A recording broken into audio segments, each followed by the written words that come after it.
पाणी आलेलं आहे। मित्रांनो, आपण बघतोय की शांतीनगरचा वनवास संपणार कधी?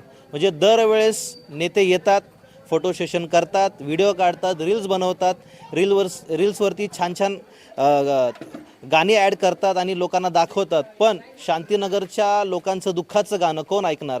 आणि खरे नेते कोण आहेत ग्राउंडवर काम करणारे, आपण जाणून घेणार आहोत। माझ्यासोबत हर्षजी जाधव असतील, अझरजी खान असतील, सुभाषजी ठोकळे असतील आणि हा सगळा हे सगळे कार्यकर्ते माझ्यासोबत आहेत, खरे काम करणारे। हर्षद दादा, काय सांगाल? मी मगाशी म्हटलं की लोक येतात, अनेक स्वयंघोषित नेते रील्स काढतात, त्याला छान गाणं जोडतात आणि ते व्हायरल करतात, पण खरं दुःखाचं गाणं मात्र शांतीनगरच्या लोकांचं, ते गाणं कोण ऐकणार? आता मी या ठिकाणी शांतीनगरमध्ये 1999 पासून कार्यरत आहे। मी काय स्वतःला नेता पुढारी मानत नाही, मी एक सामाजिक कार्यकर्ता म्हणून गेले 30 वर्ष या ठिकाणी काम करतोय। त्याचे साक्षीदार या की शांतीनगर, भारतनगर हे सगळं पंचकृषी आहे। मी कुठलंही पुढारपण किंवा ढोंग करण्यासाठी या ठिकाणी आलेलो नाही किंवा रील बनवायला आलेलो नाही आहे। लोकांची हाल पाहून त्याच्यातनं मदत कशी होईल आणि त्याच्यातनं त्यांचा कायमस्वरूपी मार्ग कसा काढावा यासाठी मी प्रयत्नशील राहील।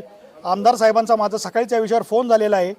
जे लोक दरवर्षी या ठिकाणी मी आता 26-27 वर्ष पाहतोय, दरवर्षी पूर आला, पाणी सोडलं की ते बाधित होतात, त्यांच्या घरात पाणी जातं, त्यांचं नुसतंच आर्थिक नसून म्हणजे सामाजिक नुकसान होत असेल, त्यांचे कागदपत्र या ठिकाणी वाहून जात असतील, त्यांचे TV असतील, फ्रीज असतील, इलेक्ट्रॉनिक महागातल्या वस्तूंचं नुकसान होतं। ह्याची भरपाई कधी होणार आणि कोण करून देणार?